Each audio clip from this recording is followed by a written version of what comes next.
ডাইনি অপবাদে প্রাণনাশের চেষ্টা। এবার এমনই মর্মান্তিক ঘটনা ঘটল দক্ষিণ দিনাজপুর জেলার নাজিরপুর পঞ্চায়েতের মহাসলি গ্রামে।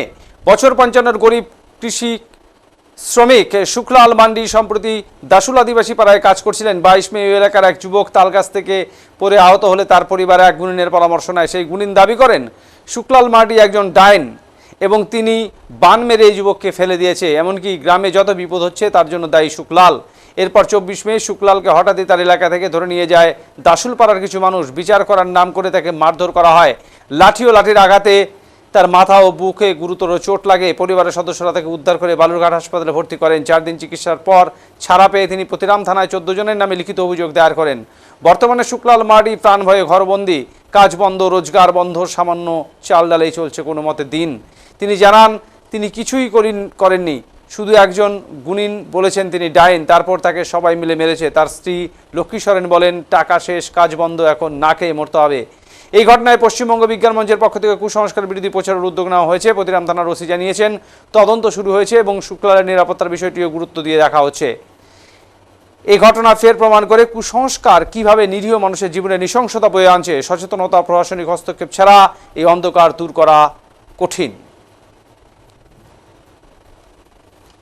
11টার দিকে দুটা লোক আসছে, ওরা ডাকে বললো যে চল একটু ভিতরে আসে, তাহলে শুনে চলে আসবে।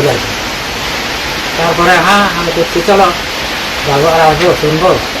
তারপরে তো যাইতে বললো বস বসে চলো, আমার লোকজন জোর হলো আমার করছে তুই দেন। তারপরে কোনবা পুলিশের কাছে গিয়েছিল, আমাকে বললো দেন। আমি প্রতিদিন যাওয়া আসা করি সকাল বিকেলে আসুন।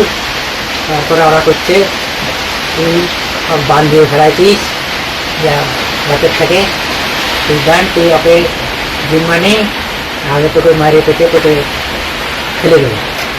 তারপরে তো বলছে গন্ডগোল হয়ে ওরা প্রতি বা ওই পাড়ার থেকে লোক ডাকে নিয়ে আসছে যাও।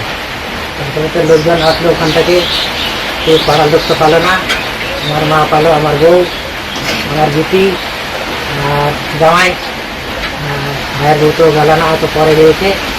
তারপরে রাজাটা একদম হরুম ধরুম লাগিয়ে দিল। তারপরে তো কেউ ফোন করলো, কাজ করে ভাত টাত খাইয়ে দেয়।